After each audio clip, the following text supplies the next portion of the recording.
Shalom. Ndabaramukije cyane mu izina rya Yesu Kristo umukunzi wacu. Ndashimiye cyane ngene muhora mukurikirana ibiganiro by'ijambo ry'Imana kuri channel ya Evangeliste Ndashimiye Patrick. Imana yo mu ijuru ibahezagire cyane kandi baheze umugisha mwinshi cyane gose. Hama uyu munsi ni umunsi udasanzwe cyane kuri mwebwe bakuzi bacu muhora mudukurikirana. Uyu munsi natewe iteka no gutumira umukozi w'Imana nkunda cyane agira vidondore. Hama tuza kubabwira ikiganiro tugibwirana nawe. Ndazi neza ko muza guhezagirwa kandi Imana irabagirira neza. Mutumire wanje ndaguhaye kaze cyane. Yego murakoze cyane.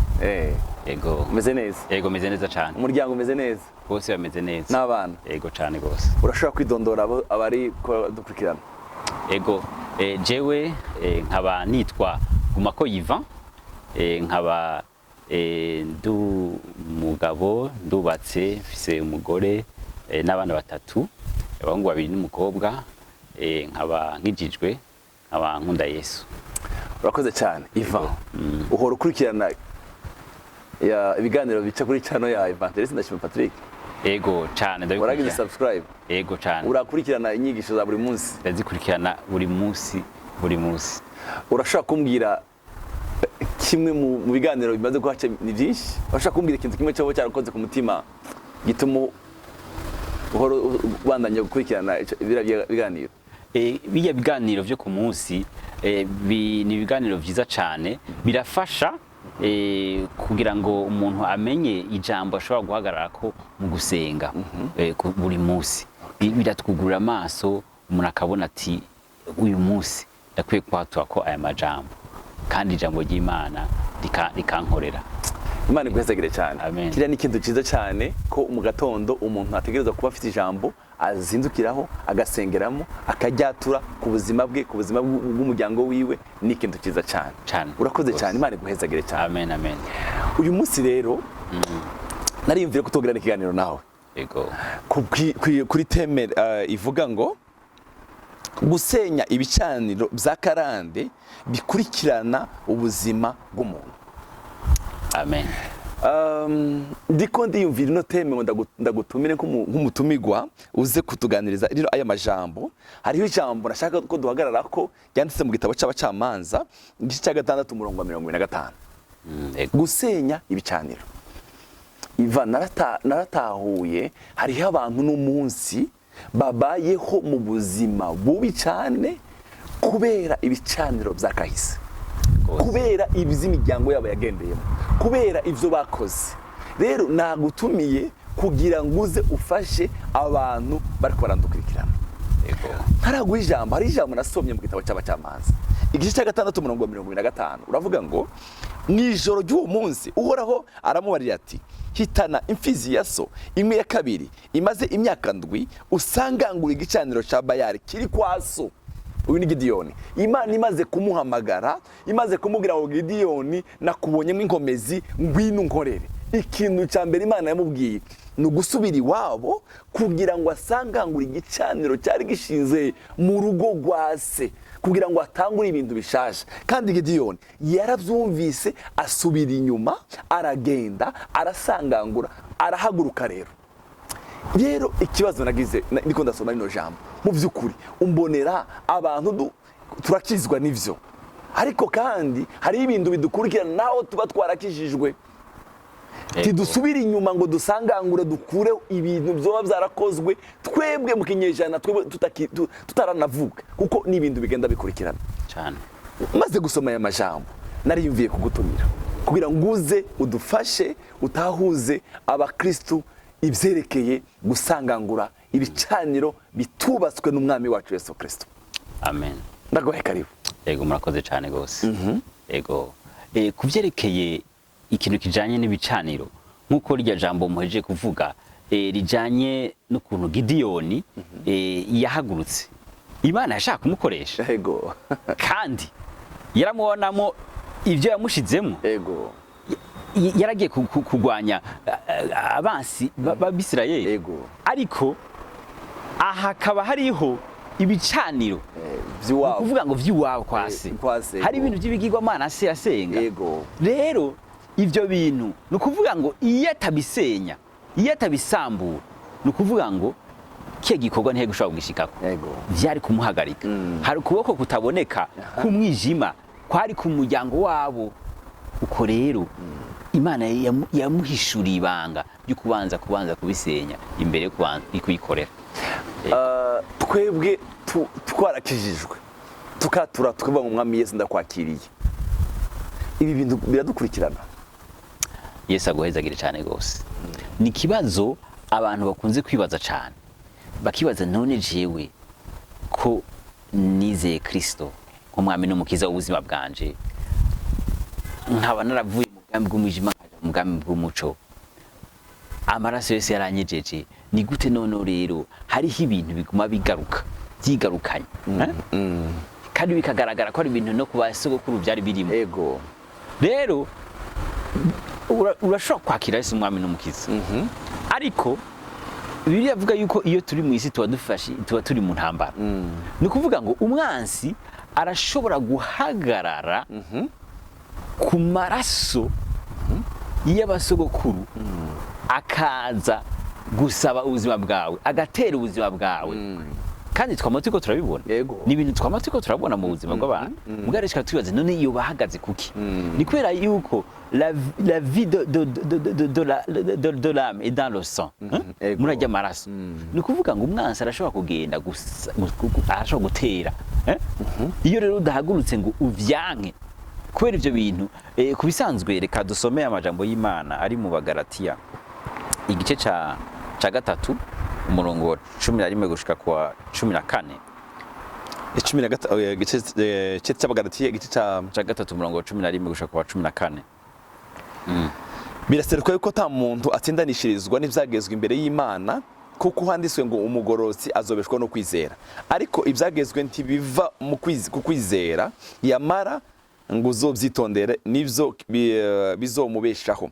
Kristo yaducunguye umuvumo w'ivyagezwe, yacitse ikivume ku bwacu, kuko handitswe ngo azoba avumwe umuntu wese amanuzwe ku giti, kugira ngo umugisha wa Abrahamu ushe ku banyamahanga bawuheshejwe na Kristo Yesu, kugira ngo ukwizera kuturonkeje mwemu twasezeraniwe. Amen. Amen.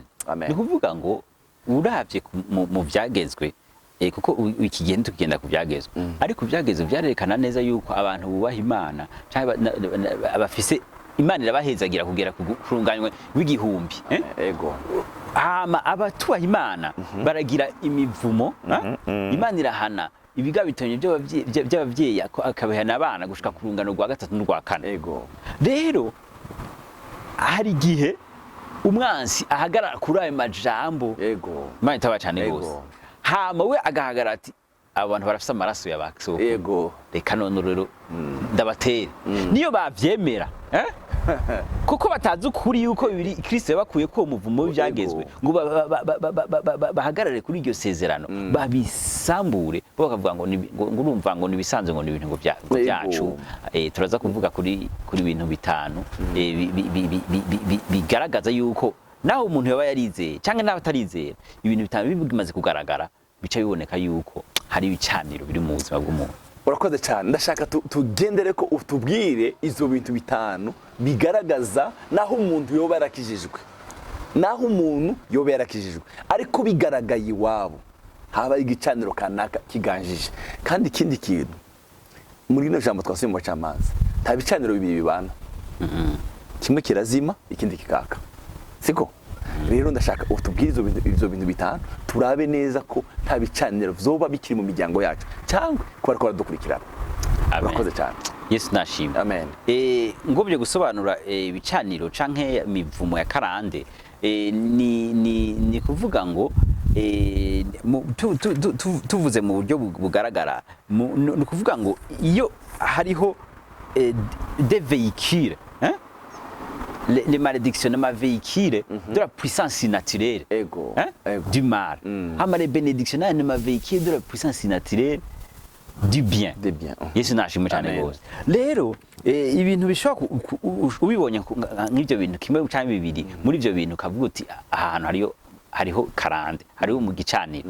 Reka ntangure ku kintu ca mbere, iyo hagaragara cyane gose mu muryango ingwara za karande zidakira ziguma zigarukiza mu muryango, ugasanga nk'ubuye muri uwo muryango harimo abantu benshi bagwaye mu mutwe muri uwo muryango hariho ingwara zidakira ziguma zigaruka za zindi mu gifaransa bavuga ngo maladie chronique non infectieuse héréditaire à caractère familial ugasanga ni ikintu kiguma kigaruka kiri genetique abantu bakavuga ati bakivuza bikanga ko bikira ugasanga hariho asthma iguma igaruka ugasanga hari mu onkre hari umwana hari umusokuru umva ugasanga ni ibintu biguma vyigarukiza muri uwo muryango canke amasindi zitadakira urumva rero ivyo bintu ucubona neza ko hariho ikintu cy'igicaniro ibintu byaye byarakozwe kera mu basokuru bikiriko biragaruka rero wowe uhaguruka rero nk'umukristo ukabisenya ibyo rero tuzaza kubibona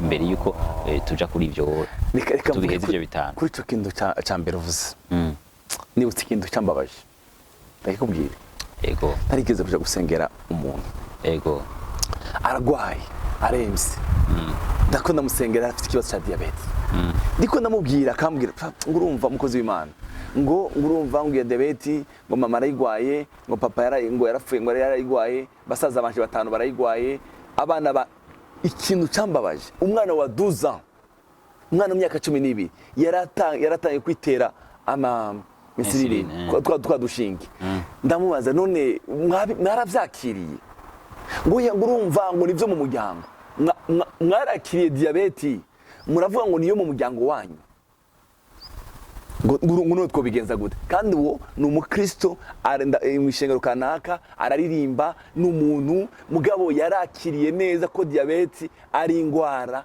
yiwabo mukundwa uri kurankurikirana ukabona ko ari ikintu kiganjije iwanyu urazi ko ari imiryango abantu bitwa na kanseri gusa ego birabaho cyane hari umukozi w'Imana mugenzi wacu n'umuntu abantu benshi bazi iyo ni ntaye yadushingiye masengesho twari kutwigisha ijuru bicaniro atubwira kuko iwabo bicwa n'igitigu gusa igitigu ego urumva hamaze gupfa abantu niba ari 3 cyangwa 4 barahaguruka bahuza umuryango baravuga ngo iki kintu turacanze mu muryango wacu kandi ukuva bacyanze ubu nyine n'amahoro rero ari ingwara zigenda zikurikirana kubera ibicaniro kanaka kibi za diabete urazi ko ari abantu bazi ko diabete ari ingwara isanzwe no kuvuga ngo twe tuko turavuga ati abantu baje kwivuza ntituko turabuza abantu kwivuza ariko urashobora kwivuza mugabo ugasanga umuzi w'icyo kintu ntuzi kusenga kugira ngo urandure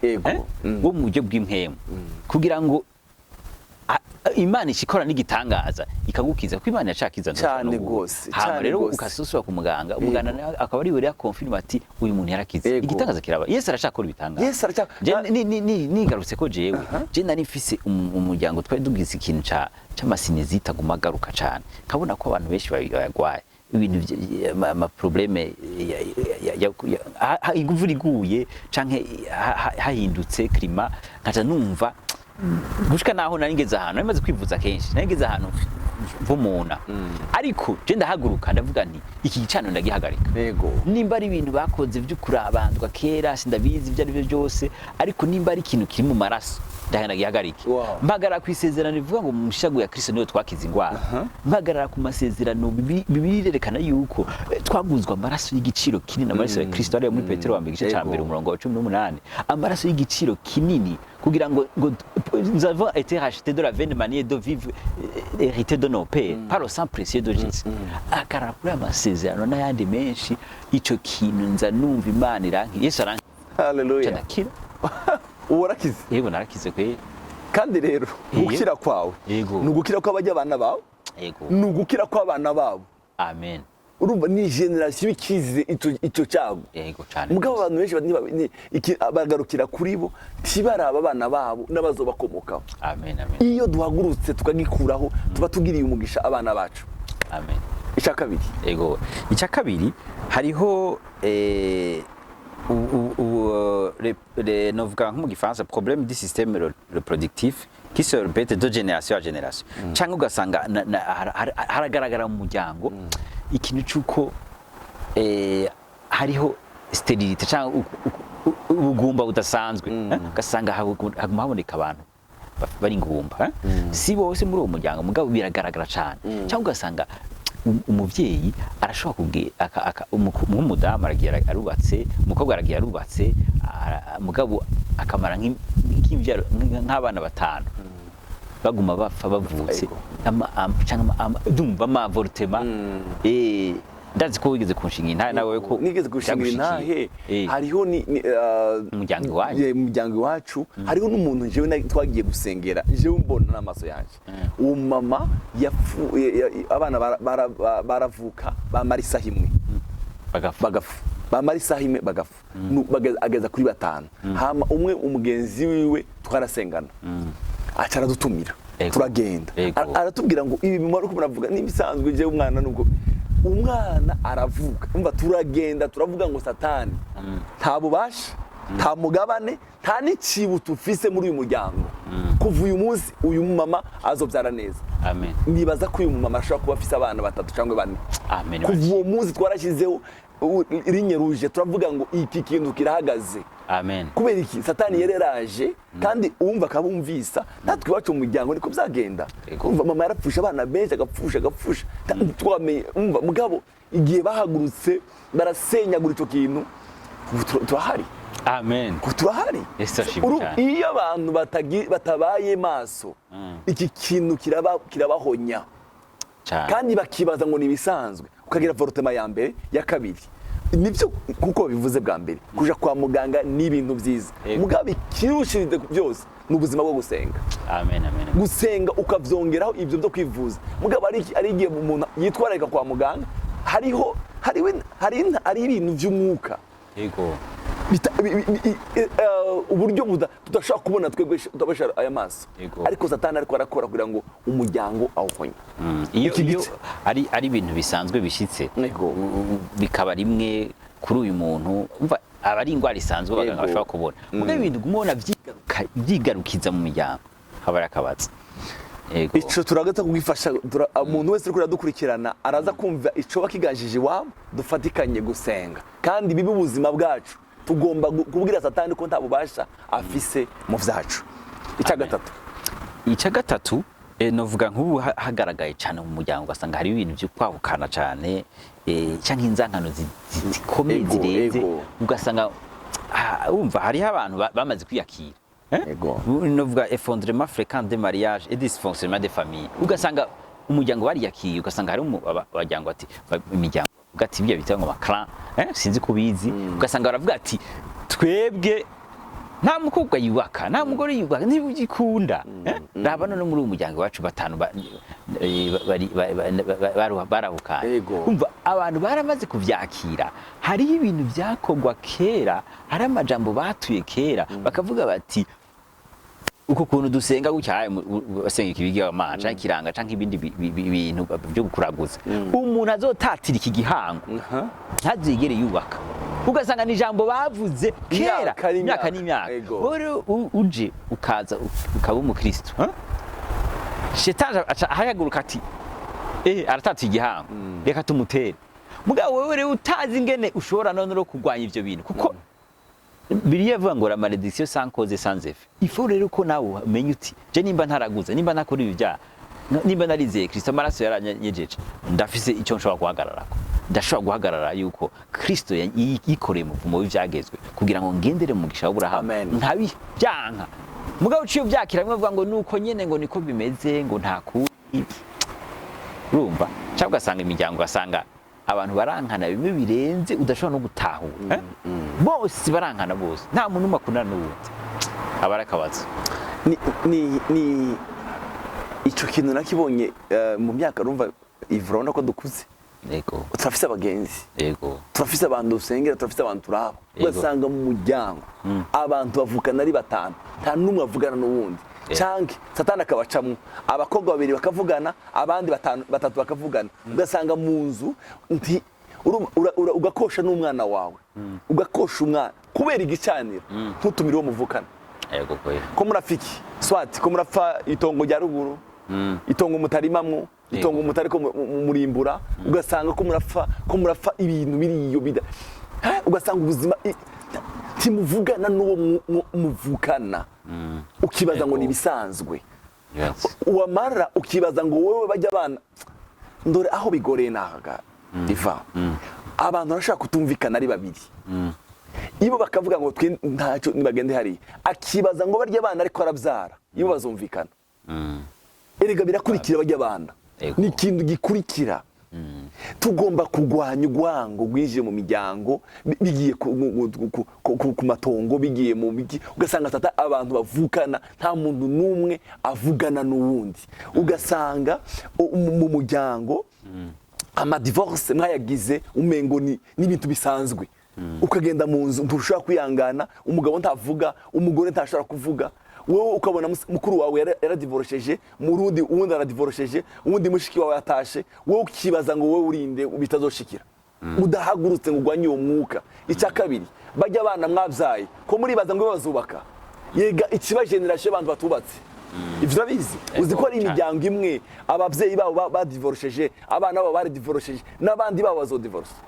udahagurutse ngo usenye uwo mwuka biragukurikirana ariko abantu biraba ibo bonyine ngo bizagarukira kuri wewe kubera iki bigarukira kuri wewe urasenga n'amasengesho ariko azozibira barye bana bangu ntibakabikore ni ikintu tugomba kubera amaso tugasenya kino gicaniro cyo kutumvikana mu miryango cy'ama divorce ugasanga abantu uragize mariage yarumiwe ubasigaye bagira mariage nyuma y'amezi abiri nyuma y'amezi 6 ngo kubaragira divorce satani yarahagaze agahagarara akavuga ngo je ndumva shishwe ngo urashishwe urugo Imana dutabare wowe uri kuranumviriza ukaba urabona ibino bintu biguma bigarukana mu muryango wanyu by'ama divorce byo kutumvikana haguruka ufukamira umuryango wanyu hari ijambo nkunda cyane mu gitabo cya Nehemiya rivuga ngo mugwanire abana banyu n'ingo zanyu n'abakobwa banyu n'abahungu banyu mubagwanire n'ukugwana kuko satani we nimba ari ikintu yashizeho ashaka ko urugo rwanyu batumvikana cyane gose icyakane Yesu nashimwe cyane gose turacabandanya kugira ngo abantu bashobore kuzobitahura cyane gose bashaka gusoma mu gusubira mu byageze igice cyose cya 27 na 28 bakabisoma byose bakaca babona yuko ibitiko turavuga birafise aho biva Yesu nashimwe cyane gose icyakane ukiringa mu gusubira mu byagezwe harabivuga neza aravuga ngo nimubahe umuhoraho nimwanyubaha amen hariho imigisha yadusezeraniye aravuga urubyaro rwanyu ruz'abanyamugisha muza abantu badasanzwe ariko kandi muzomutwe n'umurizo muz'abanyamugisha ariko kandi nimutanyumvira hari ibyago bizabakurikirana nimutanyumvira tugomba kubaho mu buzima bwo kumvira Imana nta kindi kiryoshe nta kindi kizotuma dusiga umugisha muri nose nuko kubaha Imana cyane gose kubaha Imana kwacu n'umutahe tuzosigira abana bacu cyane gose kubaha Imana hariho abantu benshi basigiye abana babo amazu aha turi ni muri Kiriri hano ni hafi Kiriri hano twicaye babasigiye amazu yabo hano muri Rohero abandi babasigiye mu Ngagara abandi barabasigiye wavyumvishije ariko uyu munsi abana babo barayagurishije ko baragenda basaba kubera iki ibicaniro bigakurikirana cyane gose umugisha utangaje umugisha wosigira abana no kubaha Imana ubwo n'umugisha no kubasigira ibintu ni byiza ariko kubaha Imana hariho ndahimwe gatoya umupapa umwe mu Uganda yari umutunzi yari afite amafaranga abana biyo baraza bose baramubona abagaburire arabaje sinabagaburira ndabasigiye Imana muze ndabahezagiye bose arabaturaho umugisha aje kubaturaho umugisha arababwira ngo mugende mwenyine muzigaburira hageze kugabura bagiye batangiye kufise bike muri bo abari batangira guha byinshi kubera iki yabasigiye icy'agaciro yabasigiye Imana cyane gose Mana gwezagire waruvuze cyakane nivuze cyakane urashobora gusanga nko mu muryango canke ugasanga aho hantu uravye abantu bose hariho amikoro make canke ubukene bukabije muri uwo muryango mu gifaransa navuga nti l'insuffisance financière chronique na toute la famille ubu birashobora gushika umuntu agaca mu gihe akaburanirwa ubwo ugasanga mugabo si ibintu bigaragara cyane muri uwo muryango muge yusanze ibana nta numwe bose ugasanga benshi barasegereza umva canke umuntu agerageje akaja gukora nk'ahantu ugasanga iyo bagerageje batanguye kugabanya aho bahera kuri uwo muntu wo muri uwo muryango ugasanga ashaka atanguye business aca homba nta muntu akora business ucutanga kwibaza uti hari ikintu kiyo kirabroka ahandi birivuga ngo abutse ndega sabe nyama n'amaraso kandi shetani icyamuzanye no kwica kuranda no kurarimbura rero ashobora guhagarara ku bintu byo byarakozwe kera kugira ngo abandanye akugira nabi ariko iyo none wamaze kwizera Kristo kwa umukristo urafise amajambo ushobora guhagarara cyane gose ugasenya ivyo bintu kuko urabona twabonye umugisha w'Aburahamu twabonye yuko muri ajya amajambo twasomye twabonye yuko umugisha w'Aburahamu urawizi ngene wari umeze hari ibintu bishika indwi ngo itanguro 12 umurongo wa mbere gushaka gatatu ngo nzoguhindura ubwoko bukomeye nzoguha umugisha izina ryawe ndarigira urangiranwa abandi baze bagira umugisha ku bwawe abazoguhezagira nzobahezagira abazokuvuma nzobavuma kandi muri wewe niho imiryango yose yo mwizoherwa umugisha Aburahamu ibyo bintu byaramushikiye nico gituma rero Kristo yikoreye ujya muvumo w'ibyagezwe kugira ngo twebwe twara abanyamahanga twinjire muri riya sezerano muri ya mugisha wa Aburahamu dushoboye natwe kubeneficia birabiye uriko raraba ubwoko bw'Abisirayeli ku isi no kuri ugerageje kubiraba bafise umugisha utangaje Aburahamu barabufise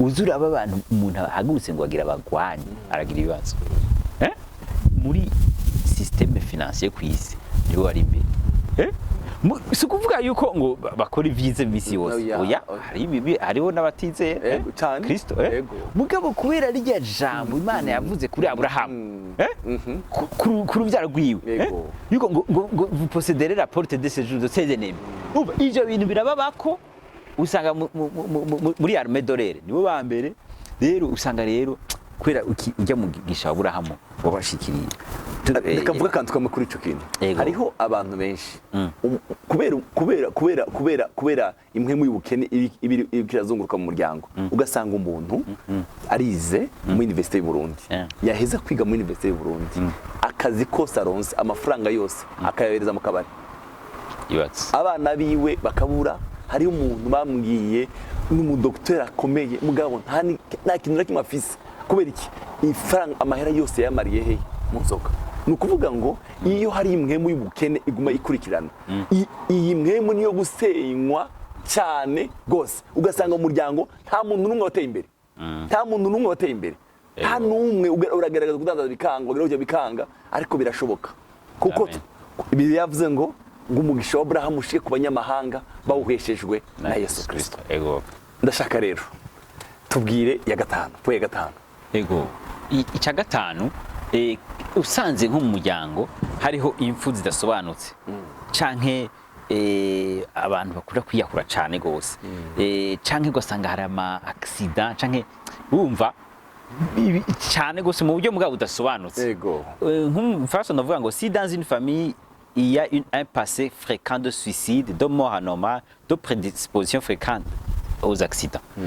Ugasanga hari umuntu tugeze gukorana ngo nigeze kubikubwira ugasanga aratubwira yuko mu mwaka aragira accident nka zitatu kenshi wasanga afise isima aratubwira yuko na mama wiwe afise icyo kibazo urumva ni ibintu bidasobanutse cyangwa ugasanga muri uwo muryango hari ukuntu ari imyaka batarenza ni bake bayishikana iyo myaka ugasanga muri uwo muryango hari umuntu twize kuba dusengana akatubwira yuko atamuntu arenze imyaka 40 mu muryango wabo nta muntu ashaje ari muri uwo muryango urumva ni ibintu usanga rero bigomba kubuza uwo muryango kubaho kandi biri yavuga ngo umugorotsa zo murahaza kuramba ari umumama twahuye na papase mu minsi yahera arambwira ukuntu ashingira ntaye umunsi umwe yarahagutse muri eglise twasengeramo aravuga ngo twebwe iwacu nta muntu numwe uzo kwiza imyaka 50 ico gihe yarakwije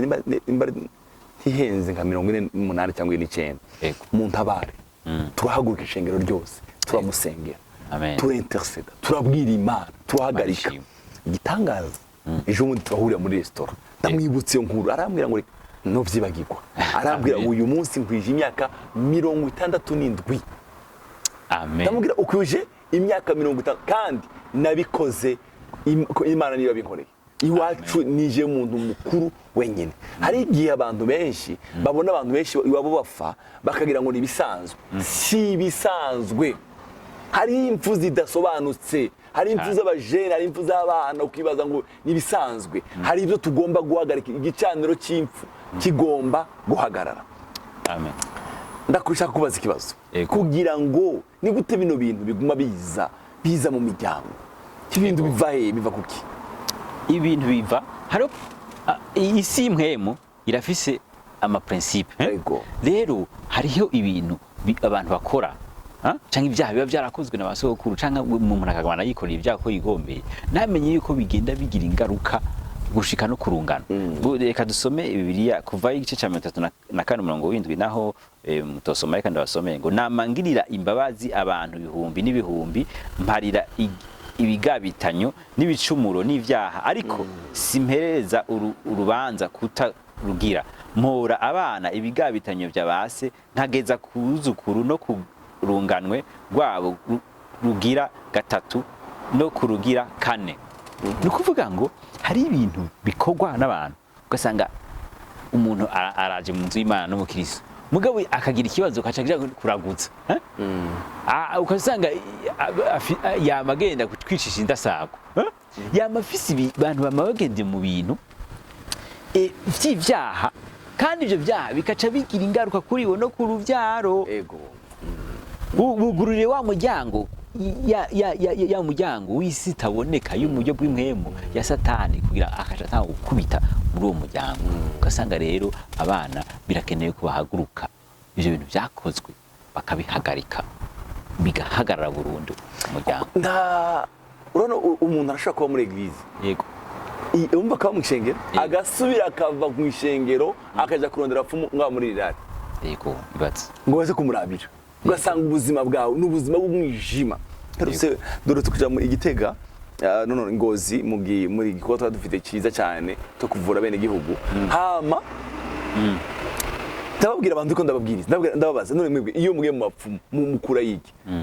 Nyokuru mwarambwira ukwiye kuduhombesha no kutumara amatongo, nta kindi kintu batumarira. Yego, ugasanga umuryango wawe, abana bawe ubashize muri ivyo bintu by'ubupfumu bidashira. Bavandimwe muri ko baradukurikirana, mbere yuko turangiza kino kiganiro cyacu twashaka kubagendera inama nziza cyane. Aravuze neza ibi bintu ari bivana n'ibyaha, bigozanga ibyaha biguma bigarukana mu miryango. Ariko kandi haguruka nawe ufata umwanya wo gusenga, ufata umwanya ibi bintu ubiranduza ijambo ry'Imana. Haguruka ufate umwanya w'ijambo ry'Imana, usenge ukobeje. Hari ijambo yanze mu gitabo muzakoze n'intumwa ngo abakristo basengeye Petero bakobeje. Amen. Bakobeje bakarandura agasenya ikintu cyose kitatewe n'Imana, ikintu cyose kitatewe n'Imana mu muryango wawe. Uyu munsi haguruka ubwiye ngo Satani tabasha ufite iwacu iva. Niki utekerera abantu mbere ko turangiza kino kiganiro? Mbere ko duheze ikiganiro, ijambo no batekerera nuko umuntu wese abona ibintu biko biragaragara by'ibicaniro cyangwa ama malediction imivumo kuzima bwiwe nahaguruke. Hariho ivyizigiro. Kuko muri Kristo Yesu twasezeraniwe kuzomugisha wa Abrahamu. Amen, amen. Kuko Bibiliya yatwereka neza yuko ngo wamugwanizi ngo yabagwanya ku murango no mwijoro, ngo wamurezi wa bene data, ngo ariko ngo bamuneshesheje ngo amaraso y'umagazi w'intama n'Imana no gushinga intare kwabo. Rero nukumenya gusengera mu ijambo, abantu bakamenya ati iki kintu sico ndagihakanye, sinocemera, sinoguma ndacemera, ariko reka mpagarare ku majambo, ari amajambo Yesu Kristo ko yikoreye ijya mivumo.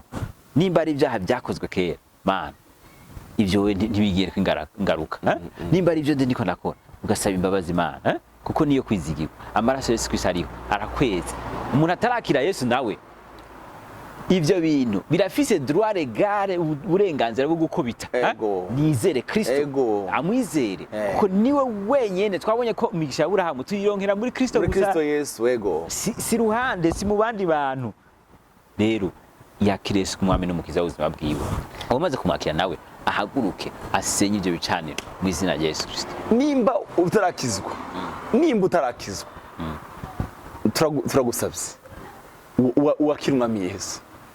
Niho honyine nigo rufunguzo ruzogushoboza gusenya ivyo bintu.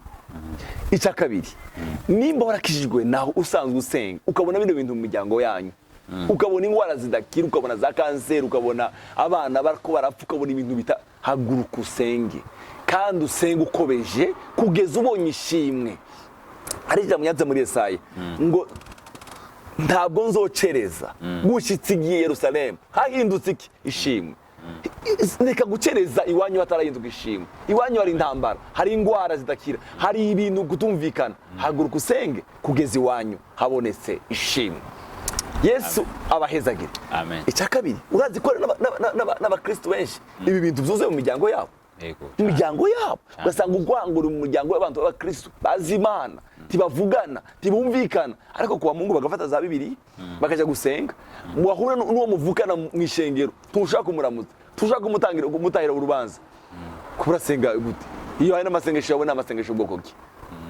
Yesu abahezagire cyane. Amen, amen, amen. Hari ikindi kintu dusengera twadukirana tubasengere sengera abantu ba Yesu Kristo n'ibicaniro tubisenye mu izina rya Yesu Kristo kuko muri Kristo Yesu niho honyine kuko mu ijuru imbere y'Imana ngo dufise umuntu atuvugira. Ni ukuvuga ngo hariho le trône de la grâce hoho ni ukuvuga ngo igicaniro cy'ukuri cyo gikomeye cyane gose ijya trône de la grâce nta kindi gicaniro cyoshobora guhagarara imbere y'ikimazi cyatanzwe cya Yesu Kristo. Ni ukuvuga ngo kugira ngo ibisaniro bisenywe bishobora gusenywa bihagaze none ku gikorwa Kristo yakoze akadupfira akatuzukira akikorera ibyaha byacu. Ukuvuga ngo ubushobozi bwa Kristo Yesu nibwo bufise imbaraga zo gushobora gunesha ivyo bintu byose.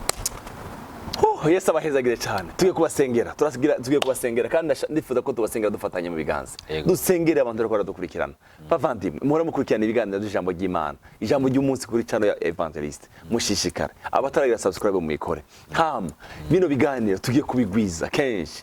Duhuza dufashanye twese mu ijambo ry'Imana. Umwami Yesu abahezagire. Turabakunda cyane. Mushishikare kugwana intambara nziza yo kwizera. Mubwire Satani ngo ntabubasha afise iwanyu. Ntabubasha afise mu muryango wawe. Kristo Yesu ari ijambo nkunda ngo bamaze gusenya Abameleki ngo bakoze igicaniro bacita Jehova Nisi bavuga ngo uhoraho niyo bendera yacu. Uhoraho niyo bendera y'umuryango wawe. Amen. Ndashaka dusenga. Ego. Dusengera abantu tubasengere kugira ngo Imana tubasengera abantu ntarakizwa Imana baheze izo mbaraga hama duce dusenya ibicaniro mu miryango. Hama mushishikare abakeneye contact zacu murazibona ngaho kuri channel. Yesu abahezagire. Data mu izina rya Kristo Yesu mwami wacu turasengeye umuntu wese wumvirije rino jambo ukingura umutima wiwe.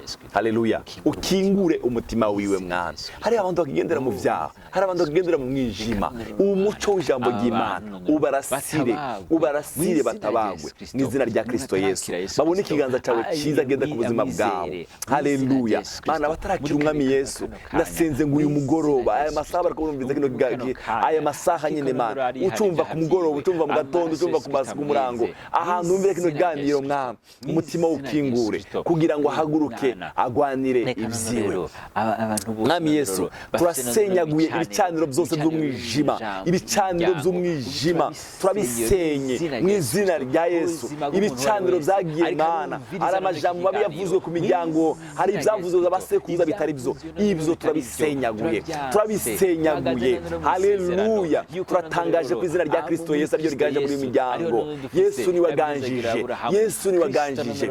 Turafise umugisha wa Abrahamu twarawusezeraniye Mana. Baravuze ngo Kristo yacitse kivume ku bwacu kugira ngo umugisha wa Abrahamu ushe ku banyamahanga bawuheshejwe na Yesu Kristo. Urakoze kutugirira neza, urakoze gutabara imiryango menshi mwami. Urakoze rino jambo rigiye kubibwa mu ivu ryiza mu izina rya Kristo Yesu. Urakoze cyane.